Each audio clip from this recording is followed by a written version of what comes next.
before he gets settled and gets started.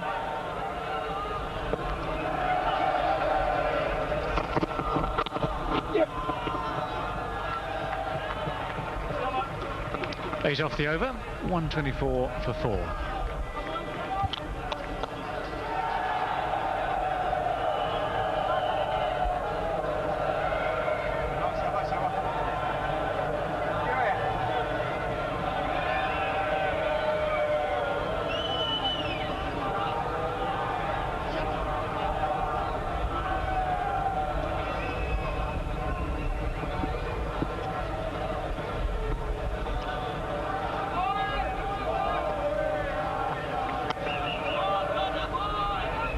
That graph telling the story. Australia were making good progress while Mark Waugh and Ricky Ponting were at the crease.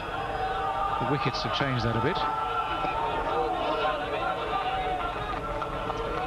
Some very good and positive batting right from the start of the innings. Although Adam Gilchrist went early, it was the one in the first over. Ponting and Mark Waugh really put bat to ball. They were just getting into their stride, as it were, when the wickets fell. The second, third and fourth wickets fell. Things have quietened down a bit since. They lost 3 for 10 in 18 deliveries.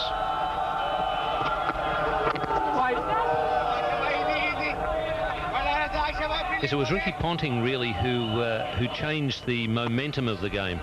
Pakistan had got that early wicket, and both Ponting and Mark Waugh were just battling with the bowling, and suddenly Ponting decided that he was going to take it to his opponents. He started charging the bowlers. He charged, I think, Azhar Mahmood first, and then Wasim Akram.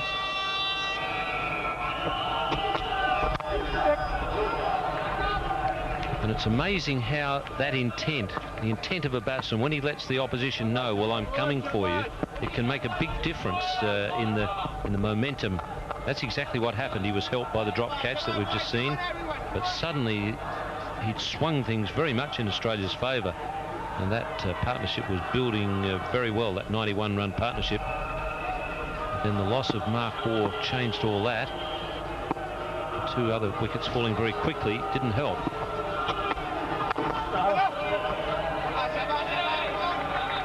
It's amazing, even the best of bowlers, when they're running up and the batsman is just playing them and they feel like they can put the ball on a spot, that's okay, and suddenly you get a batsman who goes on the charge or gets onto the back foot and picks up a pull shot or a cut shot or something like that. It can change the momentum of the game very quickly.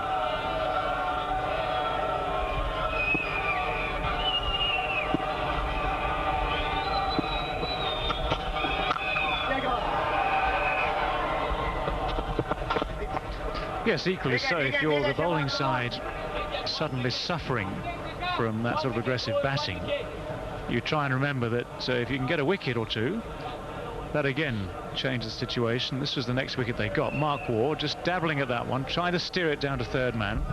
Very good catch. Moin Khan, top performer with the gloves.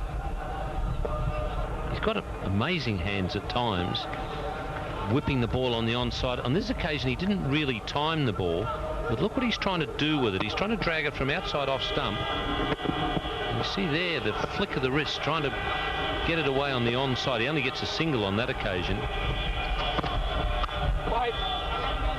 I've seen him do that a lot of times, taking the ball from off stump, perhaps more when he's coming onto the front foot, and he'll just whip it through wide mid-on. That's one of his favourite hitting spots. I think what he does, he picks out a couple of spots and says, well, that's where I'm going to go. If the ball's in the right place, that's where it goes. If it's not there, then he looks for another option to get a single or a 2. Just a quick look at that comparison where 25 overs here. And the Australians ahead of the game, it seems, in terms of runs. When you compare the 2 innings of the day at the same stage. 127 for 4, Pakistan were 85 for 3. Just remember how many runs came off the last 10 overs though. Over 108 runs came in the last 10 overs for Pakistan. That's why Australia have to hurry. That's why they've got to try and keep up with the rate. Already the required rate is over 6s.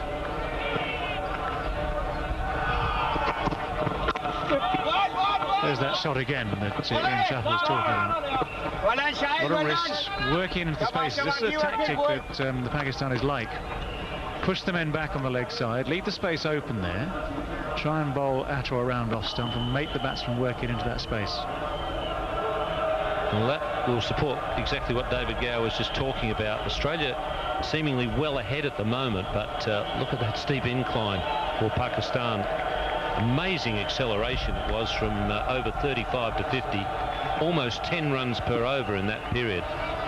They were on the way to Mount Everest there.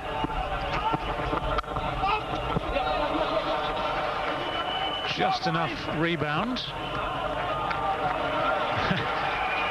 out of the hands of Ijaz for the singles result. Seems as though Ijaz has these days where the ball just won't stay in his hands, and today has been one of them. They tell me the day that Mark Taylor got his 334, Ijaz was having one of those days all day until the last over, when Mark Taylor absolutely smacked one wide of him, which would have taken him past Sir Donald Bradman's score, and Ijaz made a blinding save. But he's having one of those days today where they're just not sticking at all.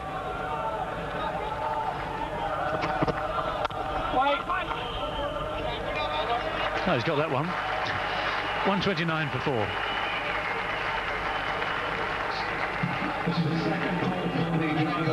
Yeah, it wasn't his day with the bat either.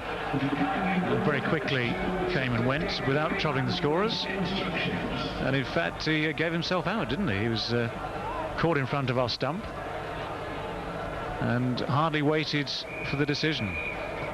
He was already turning and walking back towards pavilion before the finger went up.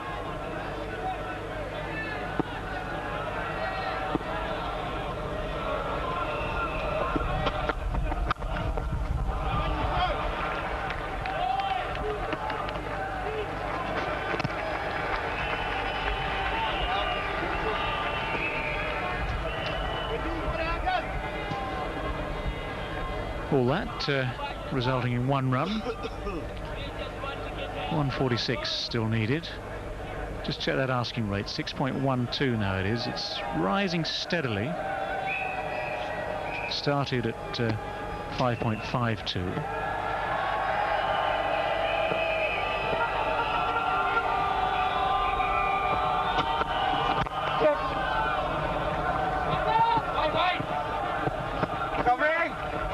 Underline what a difficult chase it is, despite the fact that Ponting and Ricky Ponting and Mark Waugh played so well in that partnership of 91 and were scoring quickly. They were never able to get it down below the original asking rate of 5.52.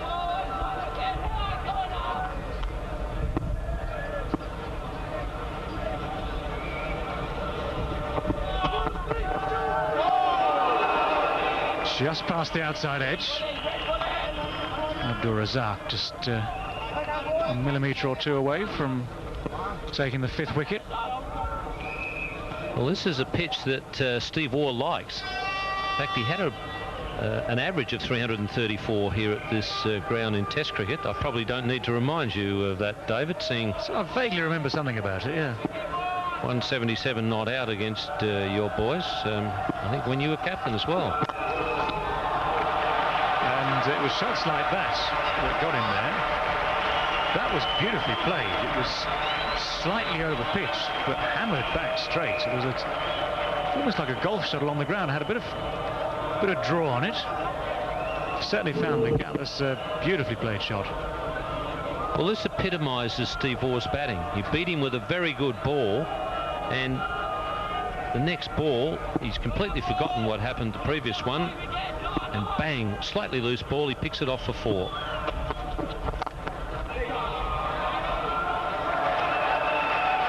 Bringing a good start this time from the Pakistan captain. Yeah, those innings you're referring to, he was a lot of his shots in the Test series that have brought him so many runs here at Headingley were through the offside, usual sort of stuff, back foot, clobbered through points and that sort of region. But just to prove he can play straight as well, these last 2 balls he's hit very hard to mid-on and mid-off respectively with the full face of the bat.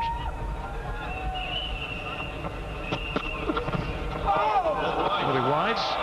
one of the easy decisions that you can make as an umpire.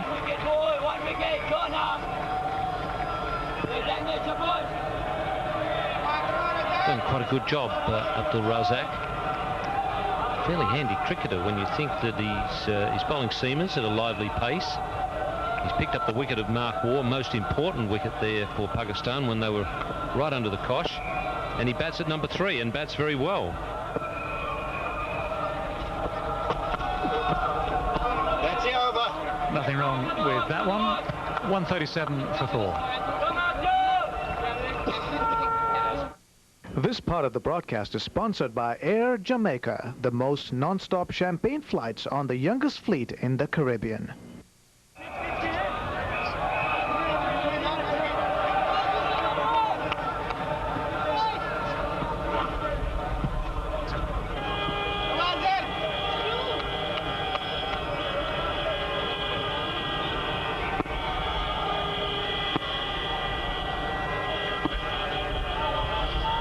Three overs left available to Australia.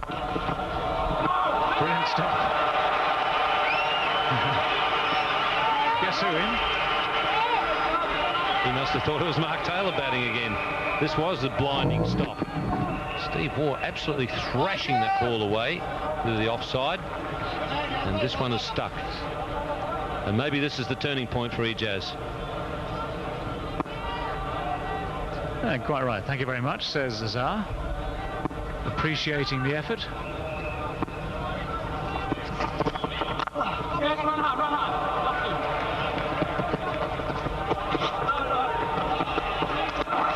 Waugh turning blind and taking 3 or 4 steps down the pitch before deciding that it was too risky to come back for the second. Slicing it away in the first place. Let's watch him here. Comes up to a non-striker's end. Hasn't looked yet. The ball's going into the fielder's hands. That's all right as long as your opposite number hasn't seen you taking those strides down the pitch and decided you're coming back for the second. Good throw in from Sir Clane.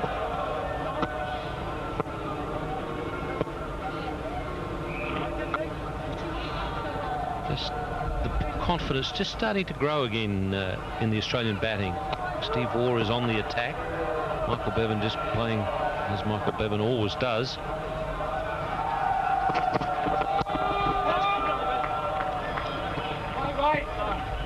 And the ability to run so quickly between wickets for this pair just adds an extra dimension to the partnership and just adds a little to the pressure that is coming on to Pakistan. But Steve Waugh, you get the feeling that he's just starting to grow in confidence.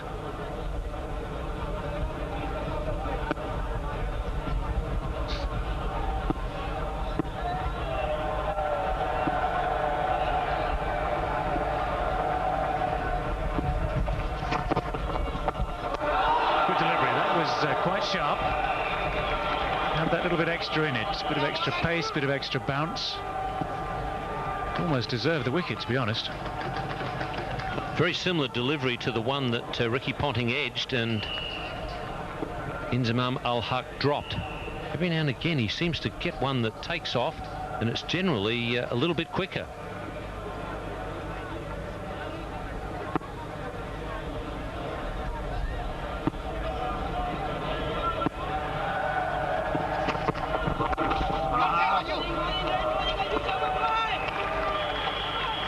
Yes, I'm afraid, though, that for all his qualities, this doesn't look like Azhar's day with the ball. He's got a couple to go past the outside edge. He had that nick dropped, as we said. He's still running in. He's got this easy, whippy action that generates some quite brisk pace. That, sadly for him today, he's going at about 7 and over, just under now.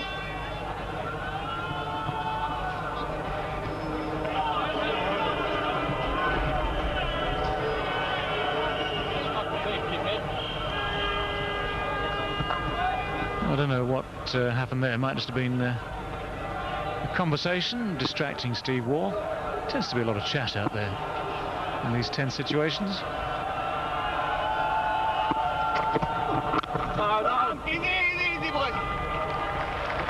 Just 2 from the over. 139 for 4.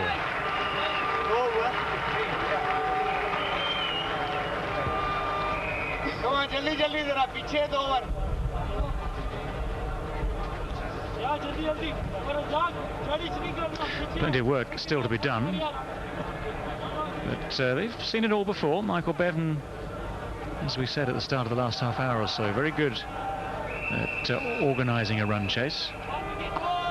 And he's got plenty to organise here. 14 to Steve Waugh, 21 to Bevan.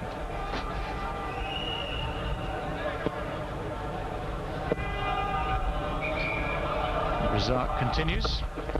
It was pretty wide. Michael Bevan did well to reach it. We'll get 2 for it.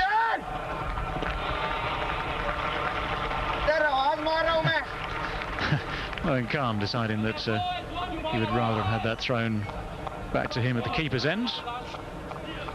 Or Jahatullah Wasti, the fielder down there, playing in his first match of the tournament. Time now for another change in the commentary box. Time again for Tony Gregg and Bill Laurie. Thank you, David Gower, and the Australians hanging in at 28.1 overs, 4 for 141. Damien Martin batting at 7, the extra batsman today. Bevan driving beautifully, cover should cut it off deep, just 2 more. Wasserman may have to look at his quick bowler in a moment. This is a building partnership, Tony Gregg. Yes, it certainly is, and they need to continue to build it because they'll need a few wickets in hand at the end to do a similar job to the Pakistanis to increase that run rate. It's, the asking rate has blown out a little bit. It's over 6 and over now. Right.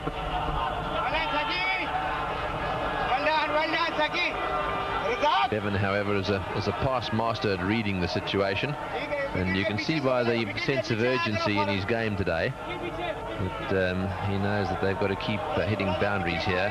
Things have fallen off just a little bit. The odd good over, but not consistent enough. Not just at the moment, anyhow. They need a few good ones. Pakistan, on the other hand, would love to take another wicket here. Well bowled, but well run. Change of pace, not picked by Bevan. So we have 2 very experienced cricketers at the crease.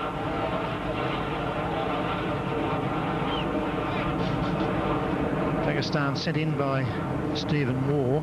It was a wonderful batting effort, exciting. It was thrilling in the end. Mohan Khan doing a great job. 31 off 12 in the final overs. Yes, and a few partnerships he was involved in too at the end. The best partnership, though, was Inzamam and Razak.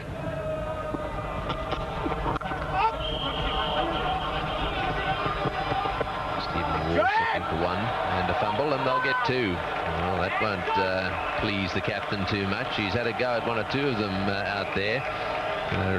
They've set quite high standards in the field just lately, Pakistan. They used to be considered to be a little lazy in the field, but they've certainly lifted their game. We've seen some very good stops, but this wasn't one of them.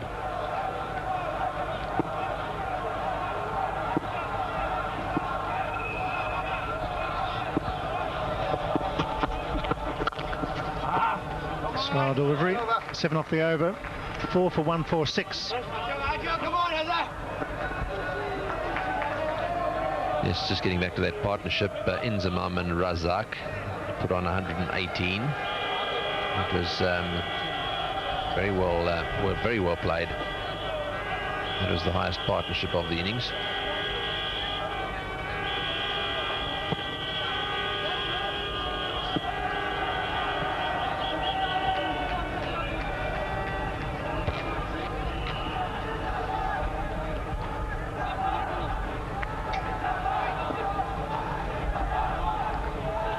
.130 to win a rate of 6.19 on this pitch and ground. Not impossible if Bevan or Stephen Waugh survive.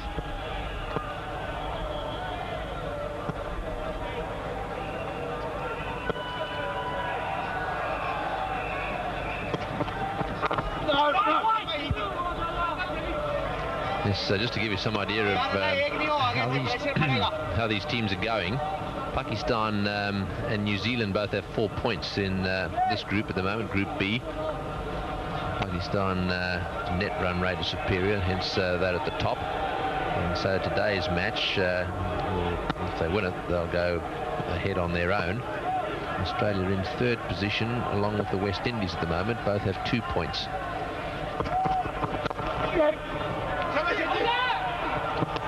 Very well run.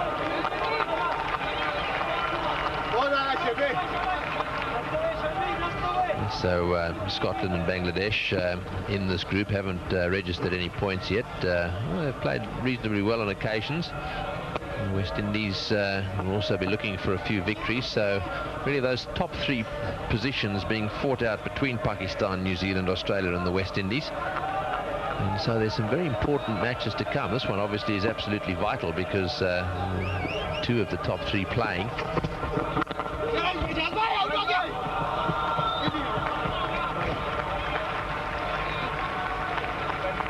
Pakistan's matches to come. And there they are. They've beaten the West Indies. They've beaten Scotland. And they're currently playing against Australia. They've got to play New Zealand and Bangladesh. So that New Zealand match will be a pretty important one. That's on Friday. And I suspect they'll probably get the points from Bangladesh. So the chances are that Pakistan will be through to the next round. Nicely played. Bevan quick. Happy with the single.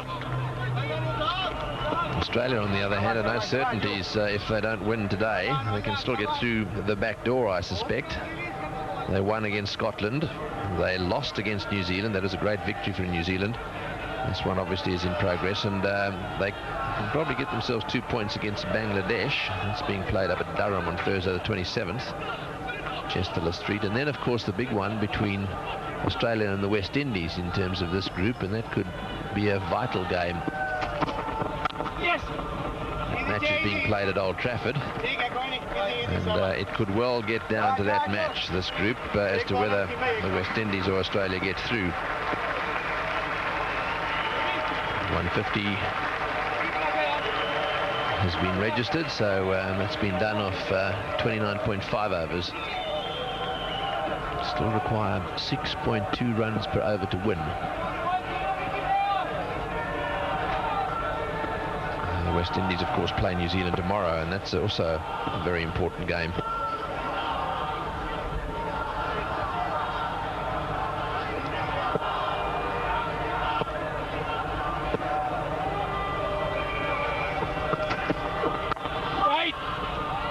They're involved, 4 for 150 after 30.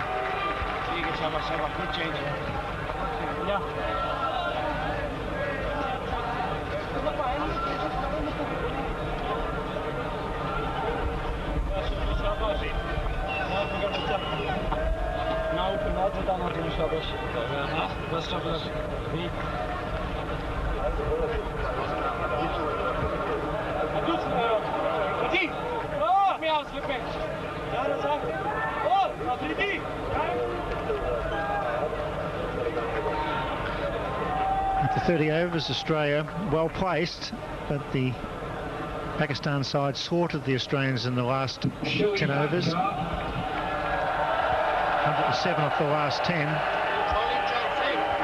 Akhtar coming back into the attack with a breeze. This will be interesting. I thought that he should have probably been brought back by Wasim Akram when Michael Bevan first come to the crease, but he's held back the star quickie for a vital time, the 30 over stage. He was very quick early on. I thought Mark Warren Ponting did a very good job against his pace.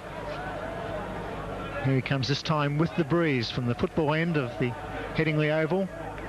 Bowling with a very strong breeze coming across the ground. He's bowling to 2 batsmen who have put together 49 valuable runs for Australia. Steve Waugh and Michael Bevan. Damien Martin at 7, so there's some extra batting in the lineup. The good crowd's gone a little bit quiet. Pakistani supporters, they know that there's 2 professional cricketers at the crease.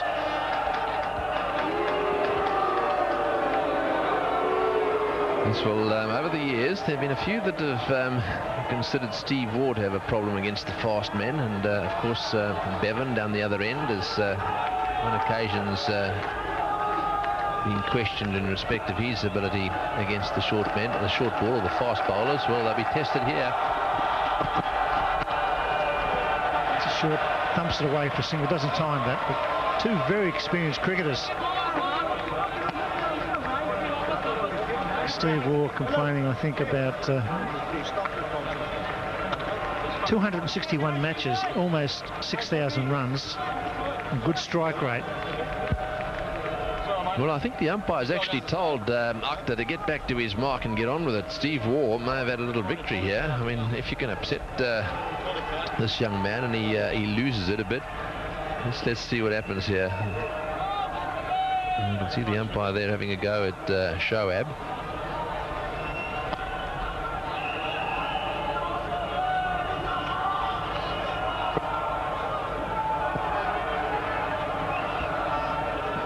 Game still up for grabs. 4 for 151. 50-run partnership.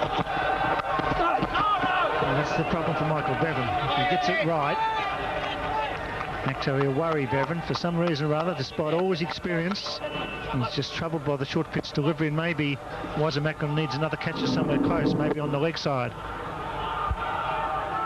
Well, he ended up getting up and over the top of that one. Have a look at that record. 107 matches, an average of 62, and a strike rate of 77. There couldn't have been any fast bowlers around, Bill.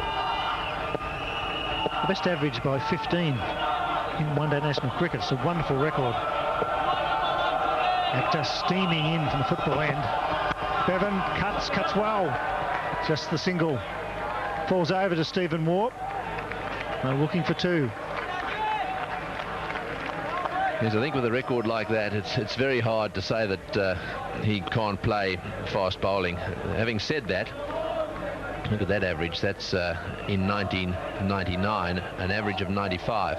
Having said that, in the one-day game, one should bear in mind that fast bowlers aren't really given their heads. They're restricted a little bit in terms of what they can do.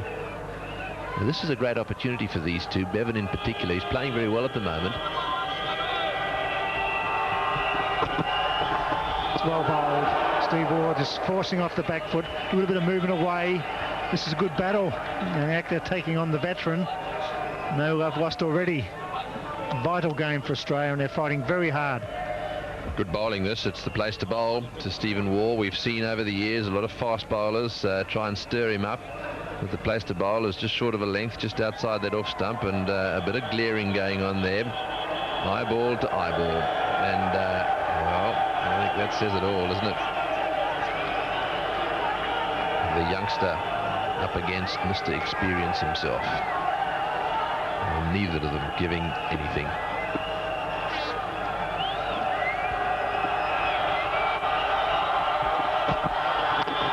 Well bowled. He's not only fast, but he's quite accurate. He's only 23 years of age. And you want a bit of fire in the belly of a fast bowler. But, umpire's in control here. This game very hard fought, as it should be.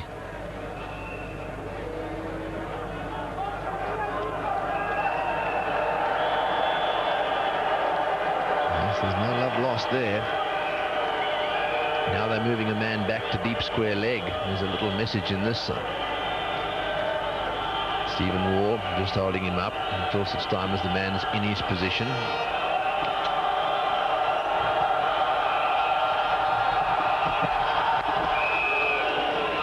It's a tidy over. 4 for 153.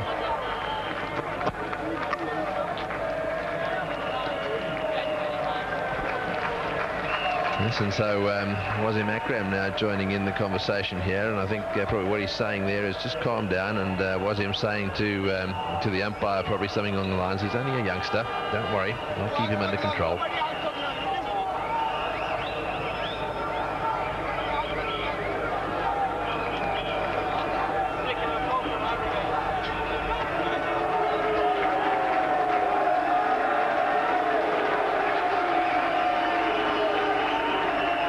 Australia need the odd boundary here. It's getting up to 6.47. Still got 6 wickets in hand, but you don't want to put too much pressure on the lower order batsmen if you lose a wicket. So really these two need, batting well as they are, need the odd boundary to get that run rate down to about 6 runs per over for the final fling.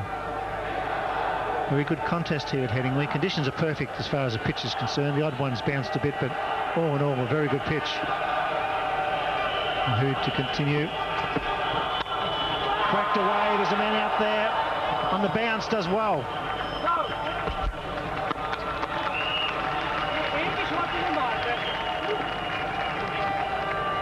Well, at the end of the last over, there was plenty of action. Shoaib not giving an inch. Steve Waugh having to run around him. He's asking for trouble. I think one of these days someone will put the shoulder into him if he stays in the way like that. And then, of course, the umpire again having another little talk to him, and right alongside him Wasim Akram saying, just calm down. And then Wasim Akram explaining to the umpire after that he'd keep him under control.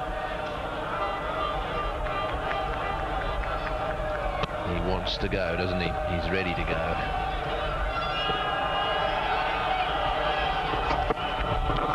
Bevan gone, I think, off the pad, is it? Big shout from behind. There was a noise, probably the thigh pad. Yes, I think it probably was the thigh pad. I don't want to take any notice of the appealing. They've got every right to get up and appeal. Well, actually, looking at that, there was a little inside edge on it. I think that was inside edge and onto the pad. Certainly 2 noises. See if we can pick it from this angle. We certainly could pick it from the other. A little more difficult from there. I think that first replay was the one. There doesn't seem to be any doubt that there was inside edge onto the thigh pad. Hard for the umpire, Peter Willie, because when he looked straight down, it wasn't quite as obvious, but the one from behind certainly showed there was inside edge, I think, onto the thigh pad. Yeah, very difficult. That one, very difficult. That's the umpire's view. This is the one that will give it away. Watch this. Yeah, it looked as if there was a deflection there back onto the leg. It could be the break as misfield there at cover that Australia needs. A little bit of luck for Michael Bevan. Tough decision for the umpire. But normally you hear the 2 noises. Probably didn't see any deflection from that angle. Yes, that's very difficult. Very difficult. Nothing in it really. There's about 3 or 4 inches between the bat and the leg. Tiny little deflection, which we can pick up because we've got 10 cameras thereabout. You can have a look at it from every which way.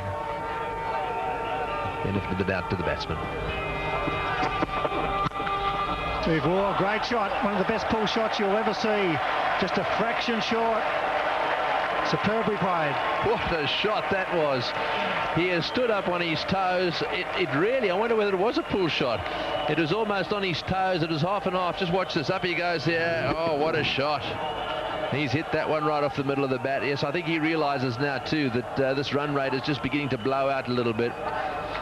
That plus the fact that it's a bit hard to get Shoaib away down the other end, and down this end might be a little bit easier, so they've got to cash in.